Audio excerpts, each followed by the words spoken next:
인생은 반드시 한 번 죽죠. 그리고 그 인생의 길이는 고작 70년, 80년입니다. 인생이 70이요, 강건해도 80이다. 그 말씀처럼 그 유한한 인생길을 가고 있는 거죠. 그것을 알면 인생은 허무한 거죠. 하루 만에 죽는다는 하루살이의 생명과 다를 바가 전혀 없는 것입니다. 그래서 야고보서 4장 14절에서도 내일 일을 너희가 알지 못하는도다. 너희 생명이 무엇이냐?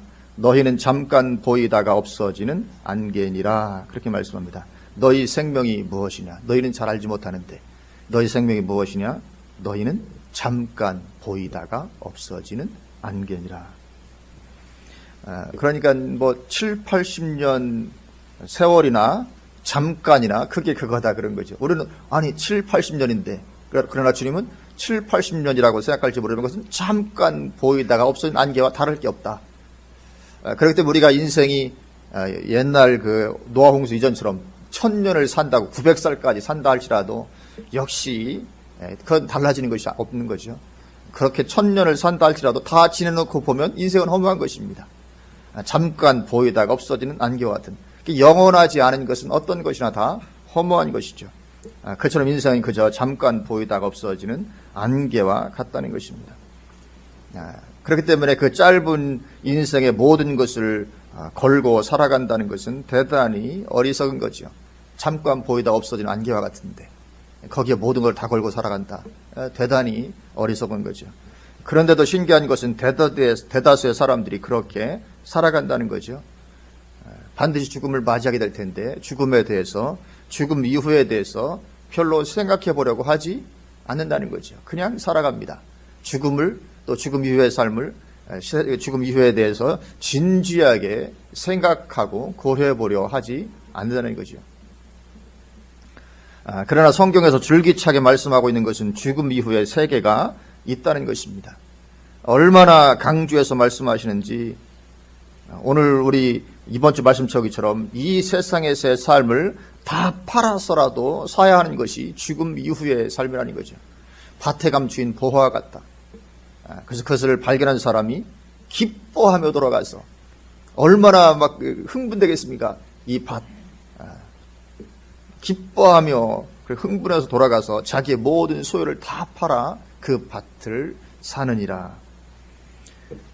그것이 바로 죽음 이후의 세계다. 그렇게 말씀을 하고 있는 거죠. 그래서 그렇게 죽음 이후의 삶이 정말 존재하는 것이라면 죽음 이후의 삶에 대해 대비를 해놓지 않는 것보다 더 큰 낭패는 없는 것이죠. 왜냐하면 죽음 이후의 삶은 7, 80년이 아니라 영원히 지속되는 삶이기 때문에 그렇습니다. 오늘 성경은 한 번 죽는 것은 사람에게 정해진 것이요 그 후에는 심판이 있다고 말씀합니다. 인간을 지으신 창조주 하나님께서 심판을 하시는 것입니다. 창조주 하나님이 계십니다. 하나님께서 만드신 우주 만물을 보고 있으면서도 하나님이 없다고 말하는 사람은 진짜 어리석은 사람입니다. 아니 이 우주 만물을 바라보면서도 어찌 창조주가 계시지 않다고 말할 수 있겠는가? 이건 필시 사탄에 의해 마음이 혼미해진 것입니다. 사탄이 마음을 혼미하게 한 거죠. 마치 에덴 동산에서 아담과 하와의 마음을 사탄이 훔쳤듯이 지금도 그렇게 사람들의 마음을 훔치고 있는 것입니다. 그래서 하나님이 지으신 창조하신 우주 만물을 바라보면서도 그 신비함을 보면서도 하나님이 없다고 말하고 있는 거죠. 그 창조주 하나님이 인생을 지으셨습니다. 인생을 지으셨기 때문에 또 인생을 심판하시는 거죠. 지으신 분이시므로 심판할 권세도 있으신 것입니다. 그렇다고 그냥 심판하신 것이 아니라 구원의 기회를 주시고 그 구원을 붙잡지 않은 사람을 심판하는 것인 거죠.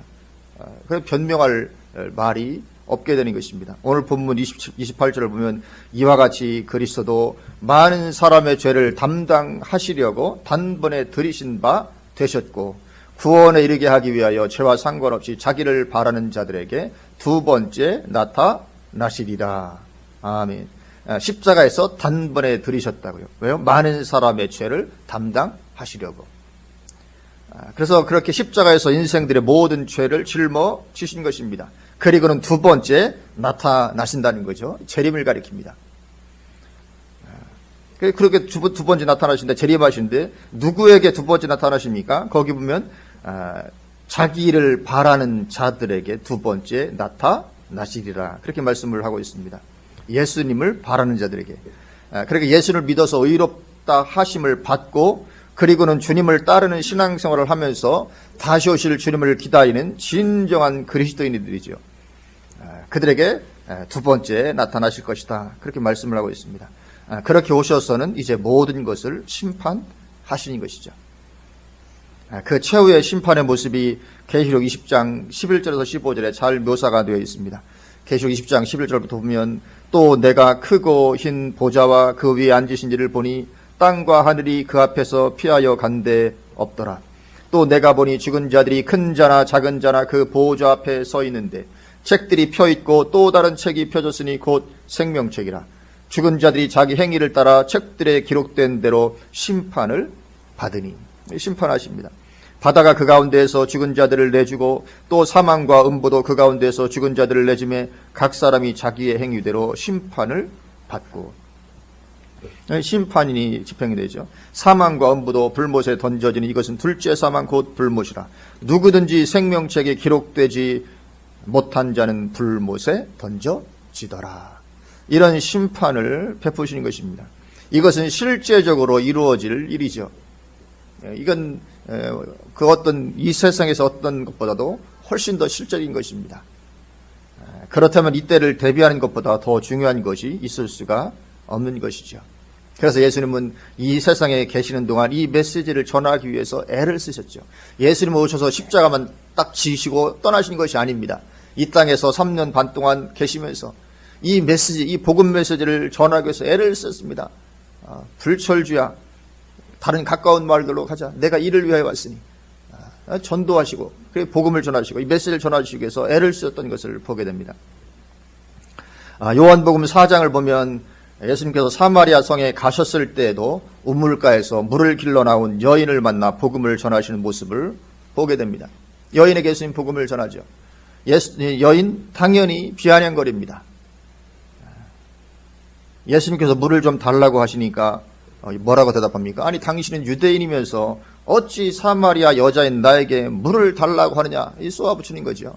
이 여인 산전수전 다 겪은 성격이 아주 깐깐한 그런 아주머니죠. 거칠 것 없는. 예수님께서 말씀하십니다. 내가 만일 하나님의 선물과 또 내게 물을 좀 달라 하는 이가 누구인 줄 알았더라면 내가 그에게 구하였을 것이요 그가 생수를 내게 주었을 것이다. 그렇게 말씀하십니다. 그러자 여인이 뭐라고 대답합니까? 아니 당신을 보니 물 기를 그릇도 없고 이 물은 깊은데 아니 당신이 무슨 재주로 어디서 그런 생수를 얻을 수 있겠느냐, 비우는 것입니다. 성경에는 뭐 이렇게 번역을 할 때 아주 존댓말을 이렇게 막 해놨지만 사실은 이제 이게 원어에 그렇게 되어 있는 건 아니죠. 예, 그렇게 비우는 것입니다. 그러면서 우리 조상 야곱이 이 우물을 우리에게 주었고 또 여기서 우리와 우리 아들들과 짐승들이 다 마시는데 그러면 당신이 야곱보다 더 크다는 말이냐. 그렇게 면박을 주는 거죠. 그렇게 여인이 비아냥거리고 해도 예수님은 계속 복음을 전하십니다. 우리가 전도할 때에도 흔히 만나는 그런 상황이죠. 우리가 복음을 전할 때 사람들이 다 그것을 쉽게 받아들이는 것은 아닙니다. 거의 대부분의 사람들이 사실은 일단 거부하고 보죠. 때는 비웃기도 하고 면박을 주기도 하고 그런 반응을 보입니다. 예수님께서 복음의 핵심을 말씀하십니다. 이 물을 마시는 자마다 다시 목마르려니와 내가 주는 물을 마시는 자는 영원히 목마르지 아니하리니 내가 주는 물은 그 속에서 영생하도록 솟아나는 샘물이 되리라. 이 복음의 핵심적인 진리를 말씀하시는 것입니다. 그래도 여인이 잘 받아들이지 않습니다. 그래서 예수님 뭐라고 말씀하십니까? 가서 내 남편을 불러오라. 아니 갑자기 뜬금없이 남편 불러오라고. 가서 내 남편을 불러오라. 여인이 하는 말이 나는 남편이 없나이다. 예수님께서 내가 남편이 없다 하는 말이 옳도다. 너에게 남편 5이 있었고 지금 있는 자도 내 남편이 아니니 내 말이 참되도다. 여기에서 여인이 완전히 고꾸라진 거죠. 아니 이것을 어떻게 나를 처음 본 저분이 안단 말인가. 완전히 여인이 거기서 고꾸라진 것이죠. 이것이 능력전도라는 것입니다. 그래서 사도 바울도 나는 전도할 때 말과 지혜의 아름다운 것을 하지 아니하고 성령의 나타남과 능력으로 한다고 고백했던 그런 대로죠. 그래서 우리가 이 복음 전도를 위해서 사모하며 구해야 할 것도 이런 능력인 줄로 믿습니다. 그래서 사도행전 1장 8절에서도 오직 성령이 너에게 임하시면 너희가 권능을 받고 예루살렘과 사마리아와 땅끝까지 이르러 내 증인이 되리라. 그렇게 말씀하고 계신 것을 보게 됩니다. 예수님이라고 해서 복음을 전한다고 사람들이 다 받아들인 것이 아니죠. 거기 하나님의 능력으로 여인을 만나서도 말씀만 전해가지고는 안 되죠. 그러니까 내 남편을 불러오라. 남편을 불러오라고 할 것이 이유는 전혀 없었습니다. 그냥 복음만 전하면 되는 건데 강력하게 이 능력 전도를 하신 거죠. 예수님께서 이 여인에게 전하신 복음은 이 물을 마시는 자마다 다시 목마르게 된다는 것이었습니다. 이 물을 마시는 자마다 다시 목마르게 되려니와 내가 주는 물을 마신 자는 그렇지 않다. 그래서 이 물을 마시는 자마다 다시 목마르게 된다고 말씀할 때 이 물은 세상이 주는 만족을 가리킵니다. 세상이 주는 만족, 그것은 갈증을 영원히 해결해 주지 못한다는 것입니다. 다시 목이 마르게 된다는 것입니다.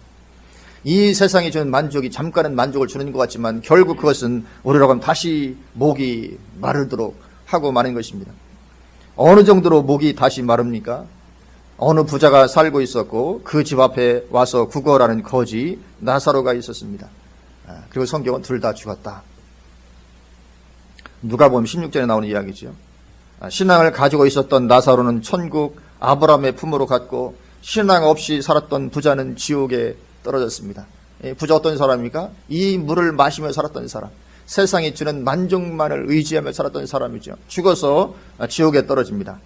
그 부자가 하는 말이 누가복음 16장 23절 24절 이렇게 기록되어 있습니다. 그가 음부에서 고통 중에 눈을 들어 멀리 아브라함과 그의 품에 있는 나사로를 보고 불러 이르되 아버지 아브라함이여 나를 긍휼히 여기사 나사로를 보내어 그 손가락 끝에 물을 찍어 내 혀를 서늘하게 하소서. 내가 이 불꽃 가운데서 괴로워하나이다. 이 정도로 목이 마르게 된다는 거죠. 아버지 아브라함이여 저 나사로를 보내서 그 손가락 끝에 물을 찍어서, 아니 손가락 끝에 물 찍어봤자 얼마나 찍히겠습니까? 찍어서 좀 내 혀를 서늘하게 해주려고. 내가 이 불꽃 가운데서 괴로워한다고. 아마 이 갈증 목마름이 대단한가 봅니다. 지옥에서. 이 세상이 주는 물을 마시며 산 결과 당하게 되는 그런 목마름입니다.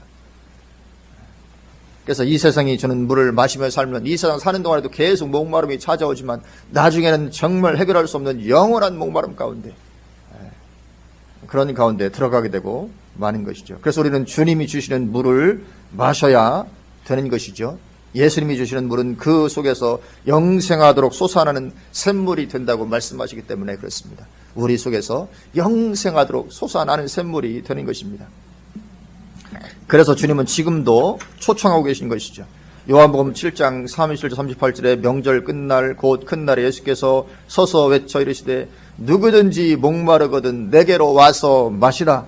나를 믿는 자는 성경의 이름과 같이 그 배에서 생수의 강이 흘러나오리라 하시니, 초청하고 계신 것을 보게 됩니다. 누구든지 목마르거든 내게로 와서 마시라. 그래서 그렇게 예수님께 나아가면 우리의 배에서 영생하도록 솟아나는 샘물을 가지게 된다. 그렇게 말씀을 하고 계신 것을 보게 됩니다. 그래서 우리는 세상이 주는 물을 마시는 것이 아니고 주님 주시는 생수를 우리가 마시될 줄로 믿습니다. 물론 그렇다고 해서 그 물을 마신다고 해서 당장 획기적인 삶만이 펼쳐지게 되는 것은 아닙니다. 많은 사람들이 흔히 기대하는 것처럼 이제 예수 믿었으니까 뭔가 내 삶에 획기적인 어떤 놀라운 은혜와 축복만이 펼쳐지는 그런 것을 많이 기대하지만 그렇게 되어지지만은 않는다는 것을 우리가 발견을 하게 되죠. 애굽에서 종로로 타던 이스라엘 백성들은 애굽을 나와 홍해를 건넙니다. 그것은 우리의 구원을 상징합니다.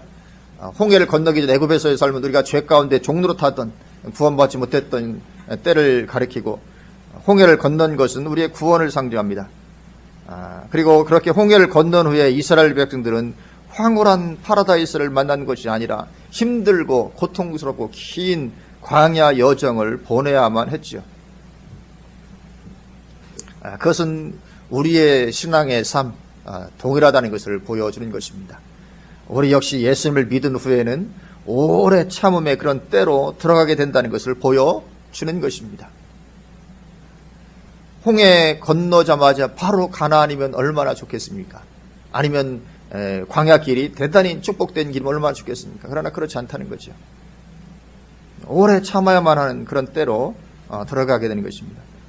우리 몇 장 넘기셔서, 몇 장 앞으로 가셔서 히브리서 6장으로 한번 가보시겠습니다.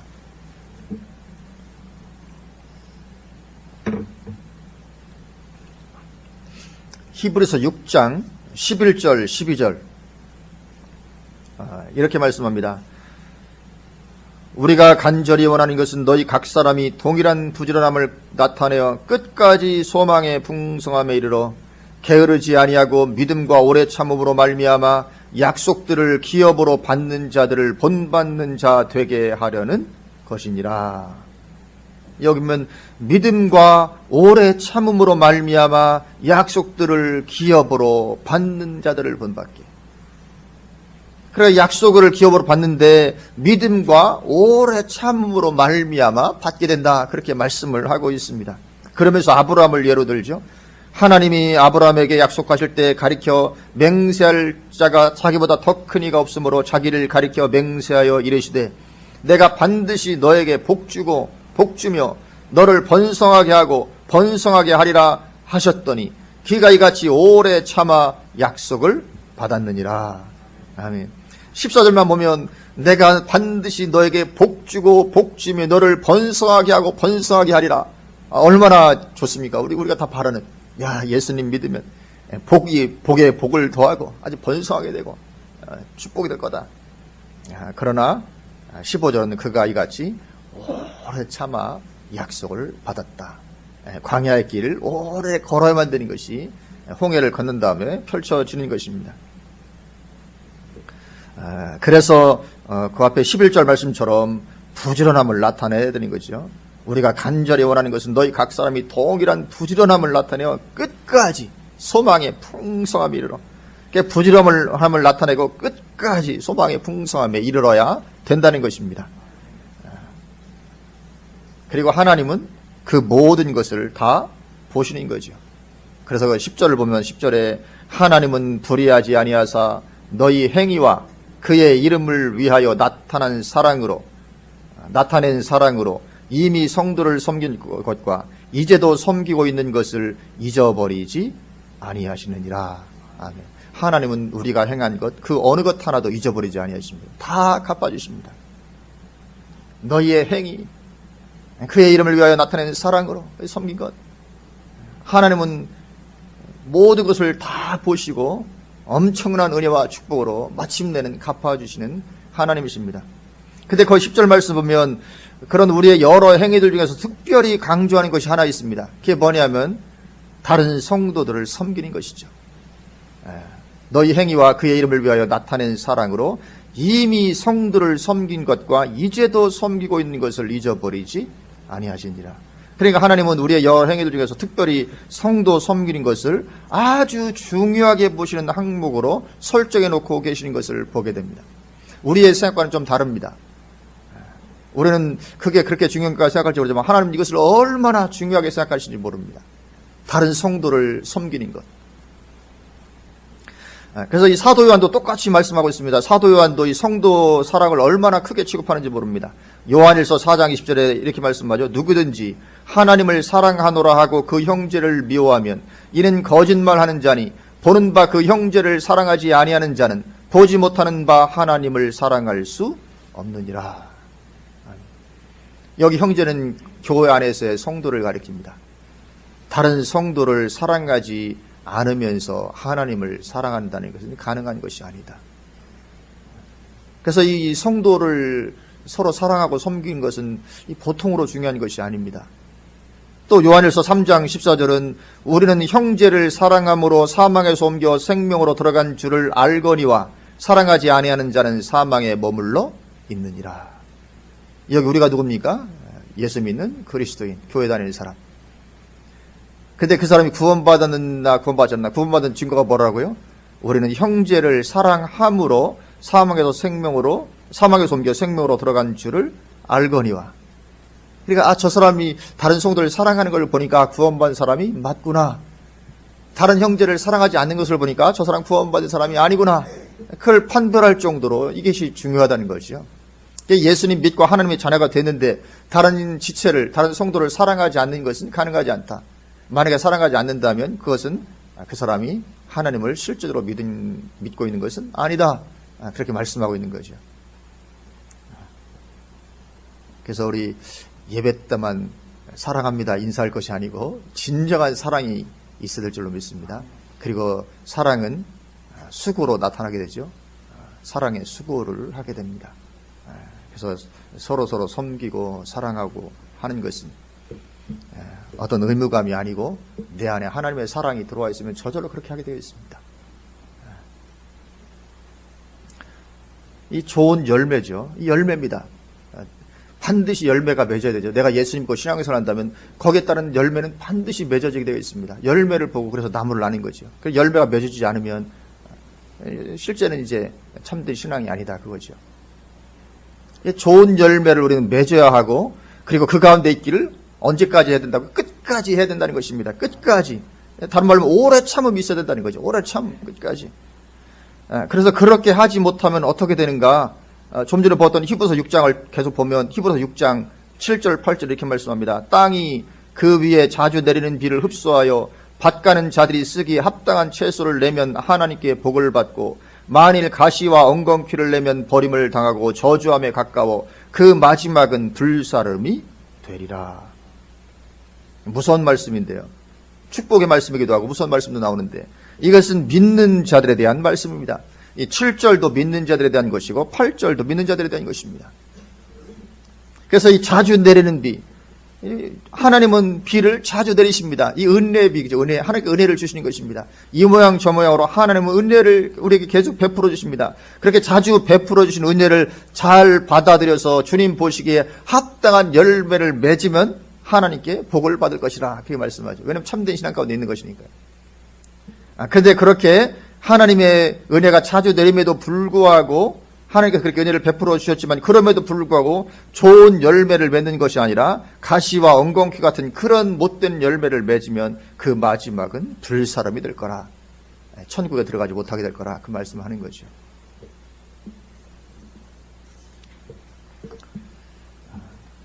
이 8절도 그처럼 믿는 자들에 대한 것이죠. 이것이 믿는 자들에 대한 것이라는 것이 바로 그 앞절에 나오는 것을 보게 됩니다. 4절부터 6절을 보면 한 번 빛을 받고 하늘의 은사를 맛보고 성령에 참여한 바 되고 하나님의 선한 말씀과 내세의 능력을 맛보고도 신앙생활을 대단히 수준 있게 했던 것을 보게 되죠. 그럼에도 불구하고 타락한 자들은 다시 새롭게 하여 회개하게 할 수 없나니 이는 그들이 하나님의 아들을 다시 십자가에 못 박아 드러내놓고 욕되게 함이라. 믿었다가도 이렇게 타락하게 될 수가 있는 것이죠. 그것도 아주 이렇게 수준 있게 믿었다가도 타락하게 될 수가 있다는 거죠. 초신자가 타락하는 것이 아니고 초신자도 타락할 수 있지만 엄청나게 이렇게 수준 있는 신앙생활을 했던 사람도 이렇게 타락하게 되는 것이 가능하다고 성경은 말씀하고 있습니다. 히브리서 6장 12절 말씀처럼 믿음과 오래 참음 가운데 있지를 못한 것이죠. 우리는 믿음을 가지고 오래 참음으로 말미암아 약속을 받게 된다고 성경이 말씀하기 때문이었습니다. 약속은 그냥 받는 것이 아니고 믿음을 가지고 오래 참음으로 말미암아 받게 되는 것이다. 그렇게 말씀하고 있습니다. 한 번 죽는 것은 사람에게 정해진 것입니다.